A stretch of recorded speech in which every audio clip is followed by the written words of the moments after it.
और नोएडा से बड़ी खबर है, जहां सामूहिक दुष्कर्म केस में बड़ा फैसला सामने आया है। 2 प्रॉपर्टी डीलरों को 20 साल की कैद और जुर्माना उन पर लगाया गया है। आरोपी राजीव गुप्ता, प्रदीप मित्तल को सजा हो गई है। राजीव गुप्ता पर 2,95,000 का जुर्माना, तो वहीं प्रदीप मित्तल पर 2 लाख का जुर्माना लगाया गया है। जुर्माने की 80% रकम पीड़िता को दी जाएगी।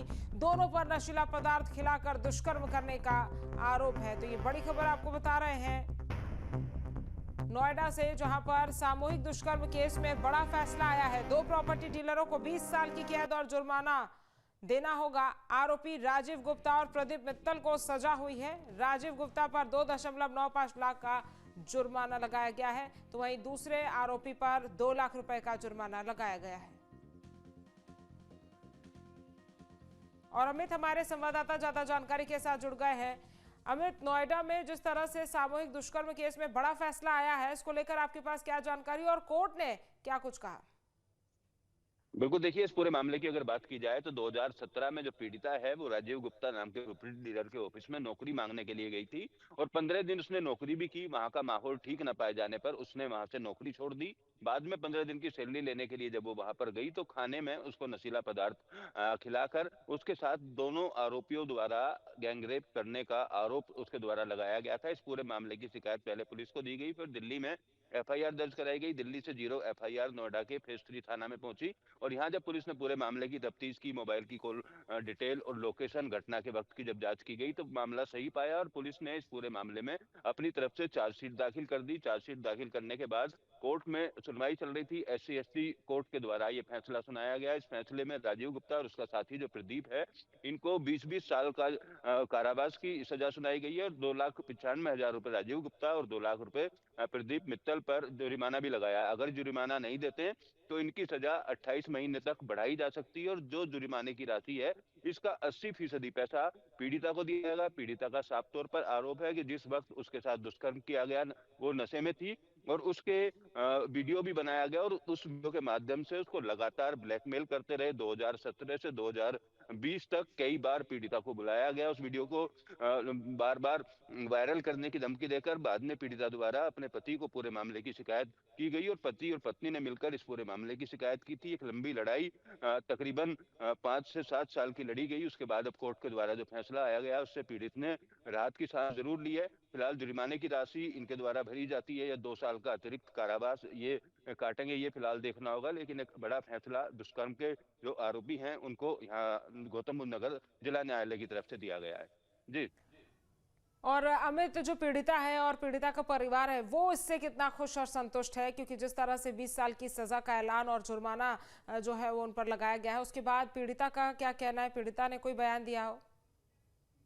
देखिए पीड़िता की तरफ से अभी इस पूरे मामले को लेकर कोई बयान नहीं दिया गया है क्योंकि एक लंबी लड़ाई लड़ी है। 2017 से लगातार प्रताड़ना जो है वो पीड़िता झेलती हुई नजर आ रही थी और 2019 में जब उसकी शादी हो गई, शादी होने के बाद भी उस पीड़िता को लगातार बुलाते रहे, ब्लैकमेल करते रहे, उसकी वीडियो वायरल करने की धमकी देते रहे और जब वो थक हार गई उसके बाद उसने अपने पति को पूरी चीजों के बारे में अवगत कराया। पति ने भी उसके कंधे से कंधा मिलाकर साथ दिया और दोनों पति पत्नी द्वारा केस दर्ज कराया गया था। शुरुआती तौर पर केस दर्ज कराने में हालांकि कुछ दिक्कतों का सामना भी आया और इस पूरी लड़ाई के दौरान जो पीड़िता है उसके पिता का भी निधन हो गया तो उसको लेकर भी काफी परेशान बीच में रही। लेकिन कोर्ट ने जिस तरीके का फैसला अब इस पूरे मामले में सुनाया, जिस तरीके की इस दरिंदगी महिला के साथ की गई थी, उन आरोपियों को लेकर जिस तरीके का फैसला कोर्ट के द्वारा सुनाया गया, भले ही लड़ाई लंबी लड़ी गई हो, उस फैसले को लेकर जो पीड़ित परिवार है वो फिलहाल बेहद खुश है और आरोपियों को सजा का ऐलान होने के बाद से ही परिवार को कहीं ना कहीं न्याय मिला है। न्याय मिलने की आस में 2017 से लगातार जो पीड़ित परिवार है वो परेशान था और 3 साल तक जो आरोपी हैं वो लगातार इस पीड़िता के साथ में दुष्कर्म करते रहे। इस तरीके के आरोप भी तमाम जो शिकायतें हैं उनमें लगाए गए थे और उन आरोपों की जांच जब पुलिस के द्वारा की गई तो कॉल डिटेल के साथ साथ तमाम लोकेशन और जो भी इलेक्ट्रॉनिक एविडेंस थे वो पुलिस को मिले और ठोस सबूत होने के साथ साथ जो सजा दिलाने का काम है इसमें नोएडा पुलिस की जो पैरवी है, जो जांच अधिकारी हैं, उनकी भी लगन काफी रही और उन्होंने सही से जांच की और जांच करने के बाद अब ये पूरा मामला यहाँ पर सजा हुई है। फिलहाल हाई कोर्ट भी आरोपी जा सकते हैं, सुप्रीम कोर्ट भी जा सकते हैं, लेकिन जिला न्यायालय के इस फैसले से जो पीड़ित परिवार है वो फिलहाल बेहद खुश है।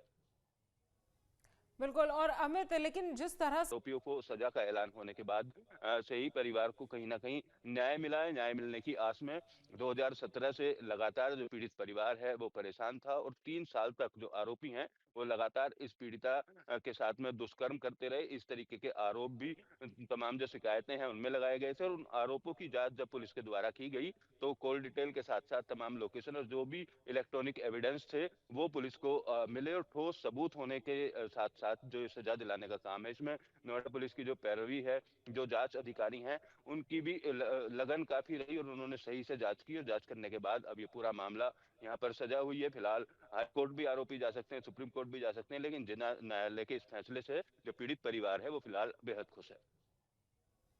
बिल्कुल। और अमित, लेकिन जिस तरह से ये मामले लगातार देश प्रदेश में सामने आ रहे हैं, उसके बाद से क्या कुछ कड़े कदम उठाए जाने चाहिए इन लोगों के खिलाफ? क्योंकि देखिए, कानून तो बना हुआ है, लेकिन कई ऐसी महिलाएं और कई ऐसी लड़कियां होती हैं जो आज भी चार दीवारी के अंदर रहती हैं और ये सब चीजें बाहर निकलकर सामने नहीं आ पाती है। क्या इसको लेकर भी कोर्ट ने कोई चिंता जाहिर की है?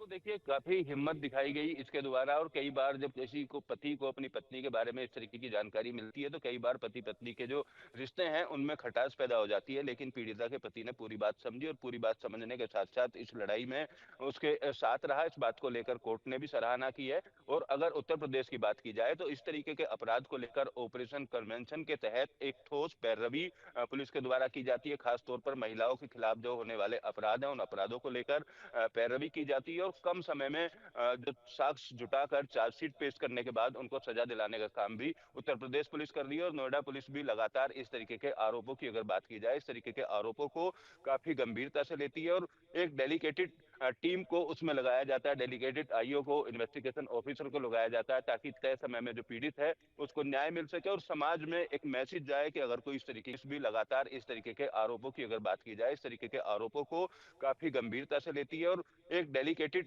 टीम को उसमें लगाया जाता है। डेडिकेटेड आईओ को, इन्वेस्टिगेशन ऑफिसर को लगाया जाता है ताकि तय समय में जो पीड़ित है उसको न्याय मिल सके और समाज में एक मैसेज जाए कि अगर कोई इस तरीके की दरिंदगी करता है, इस तरीके की घटनाओं को अंजाम देता है तो ऐसे लोगों के खिलाफ कानून है और कानून के तहत उनको जो कड़ी सजा है, कड़ी सजा दी जा सकती है। ऐसा ही एग्जाम्पल सेट इस पूरे मामले में भी हुआ है। जिस तरीके से प्रताड़ना उसकी की गई थी, नोएडा पुलिस ने भी अपना बखूबी काम किया और जिस तरीके के सबूत, साक्ष्य और गवाही कोर्ट के सामने रखी गई उसके आधार पर SC/ST कोर्ट गौतम बुद्ध नगर के द्वारा इस सजा का ऐलान किया गया है। साफ तौर पर जो बड़े अधिकारी हैं, नोएडा पुलिस कमिश्नर की बात करें, DGP की या मुख्यमंत्री की बात करें, तो ऐसे बिल्कुल। अपराध के खिलाफ उत्तर प्रदेश में ऑपरेशन कन्वेंशन के तहत सजा दिलाने का काम जो है वो निरंतर जारी है।